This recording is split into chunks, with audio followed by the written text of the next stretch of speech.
mula na ngayon ay bawal ang karne. So, special tong lulutuin natin ngayon mga boss. Meron tayong gulay, meron tayong pichay, kamatis, at mga pangkalasa. Iniwa ko lang yung mga sibuyas ang ganito. At ang pinaka main ingredients na mga boss ay mackerel. Wow! Mackerel lang tayo ngayon mga boss kasi bawal ang karne. So, tara. First step mga boss, yung lagyan natin ng mantika. Siyempre, pag mainit na yung mantika, quiet. Pag mainit na ng mantika, lagyan natin yung luya. Ayan mga boss. At sunod natin yung bawang mga boss. Yung nasa boses na medyo umuubo tayo mga boss.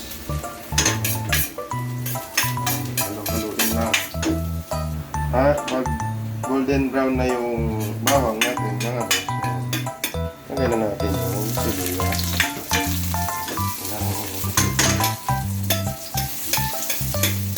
Apat na siwalang mga boss yung sibuyas natin. At lagyan natin itong kamatis. Ito.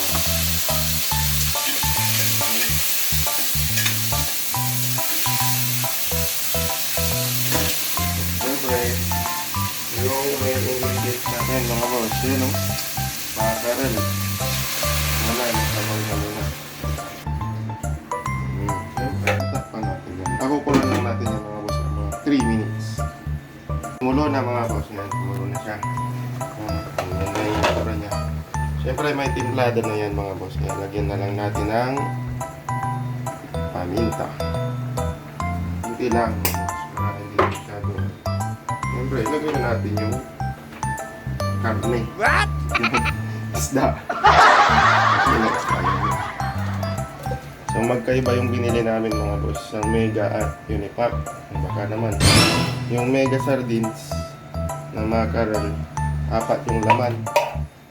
Unlike sa Unipack mga boss, 3 lang. 1, 2, 3. 3 lang.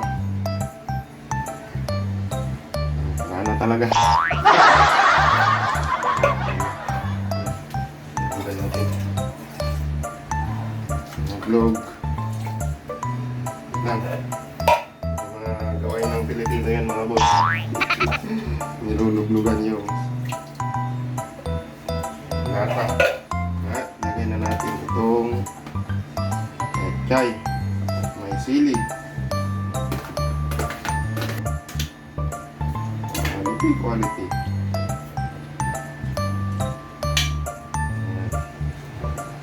Tulan lang natin ng konti mga boss para maluto yung pechay.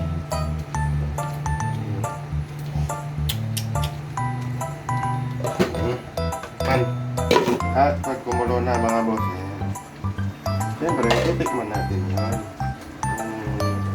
Okay na yung timplado niya. Kasi nilagyan natin ng tubig na konti.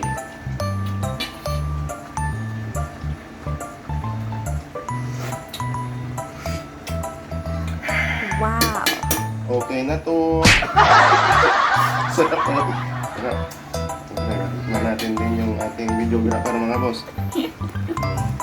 Yung videographer natin. Sakto na yung lasa niya. Anong lasa, madam? Quality. Quality. Awa! Awa! Kaya na to mga boss. Sarap oh. Ulam pa lang. What? Jura pa lang. Jura pa lang. Ulam na. Ayan, tara. Kain na tayo. Tara mga boss, kain na. Picture.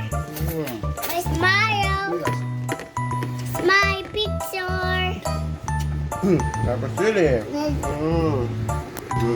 Try nyo na din to mga boss. Dahil yung ganitong luto. Napakasarap na karal na hinaluan ng pechay at kamatis lang. Ulit na ulit.